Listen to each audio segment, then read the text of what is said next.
అదే RTV app వార్తల్ని క్షణాల్లో చదివే అవకాశం ఉంటుంది. ఒక న్యూస్ పేపర్, ఒక టెలివిజన్ ఛానల్ మీ చేతుల్లో ఎప్పుడూ ఉంటాయి. కొత్తపేట అసెంబ్లీ ఎన్డీఏ అభ్యర్థిగా తెలుగుదేశం, జనసేన, బీజేపీ పార్టీ ఉమ్మడి అభ్యర్థిగా నామినేషన్ వేసిన సందర్భంలో కొత్తపేట నియోజకవర్గ ప్రజానీకం, కొత్తపేట నియోజకవర్గ ఎన్డీఏ పార్టీల కుటుంబ సభ్యులు, యువకులు, మహిళలు, పెద్దలు అందరూ కూడా పెద్ద ఎత్తున హాజరై ఈ నామినేషన్ కార్యక్రమాన్ని విజయవంతం చేసినందుకు వారందరికీ కూడా హృదయపూర్వకమైనటువంటి కృతజ్ఞతలు తెలియజేసుకుంటూ ఉన్నాను. ఈ ఉత్సాహం, ఈ ప్రజాస్పందన ఏనాడు లేని విధంగా ఈనాడు నామినేషన్ కార్యక్రమంలో పెద్ద ఎత్తున భారీగా ప్రజలందరూ పాలు పంచుకోవడం చాలా సంతోషంగా ఉంది. మరి వీరి ఉత్సాహం చూస్తూ ఉంటే రేపు వచ్చే ఎన్నికల్లో మరి రికార్డు మెజార్టీ తోటి రేపు మే 13న సైకిల్ గుర్తుపై ఓటు వేయడానికి ప్రజలు వేస్తున్న ఆ బటన్ నొక్కుతున్న తాకిడికి రేపు ఈవీఎంలు కూడా తట్టుకోలేనటువంటి పరిస్థితి రేపు కొత్తపేట నియోజకవర్గంలో మే 13న చూడబోతున్నామనే విషయాన్ని తెలియజేస్తూ ఉన్నాను. ఈనాడు ప్రజల్లో స్పందన అపూర్వంగా ఉంది. చంద్రబాబు నాయుడు గారి ఏళ్ల సంపద సృష్టించగల వ్యక్తి చంద్రబాబు నాయుడు గారిని ప్రజలు నమ్ముతూ ఉన్నారు. ఈ రాష్ట్రాన్ని దోపిడీ విధానాలతో దగా చేసిన జగన్మోహన్ రెడ్డి పాలన వల్ల రాష్ట్రానికి ఆదాయం లేక అప్పులో ఊపులో ఈ రాష్ట్రం కూరుకుపోయింది.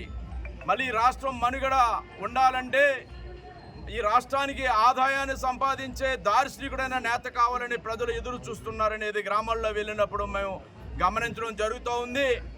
సంపద సృష్టించగలడు, ఆ ఆదాయాన్ని ప్రజలకి అందించగలడు.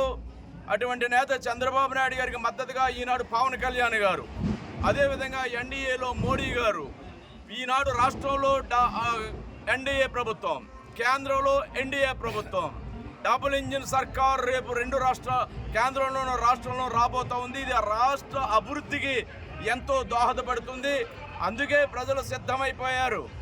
ఒక పక్క వైసీపీ నేత సిద్ధం అంటుంటే మేము దానికి సంసిద్ధంగా ఉన్నాం, మిమ్మల్ని ఖాళీ చేయడానికి సిద్ధంగా ఉన్నాం, మిమ్మల్ని ఇంటికి పంపించడానికి సిద్ధంగా ఉన్నాం అని ప్రజలు గ్రామాల్లో తెలియజేస్తూ ఉన్నారు. గ్రామాల్లోకి వెళ్తుంటే గ్రామం ఏకమైపోతూ ఉంది. ప్రజలందరూ కూడా ఐకమత్యంగా ఒకే నినాదంతో ఉన్నారు. ఈ రాష్ట్రంలో సైకో పోవాలి, సైకిల్ రావాలని ఆభారగోపాలం నుంచి పెద్దలు వృద్ధుల వరకు కూడా కోరుకుంటూ ఉన్నారు. అది రేపు ఎన్నికల్లో రుజువు కాబోతూ ఉంది.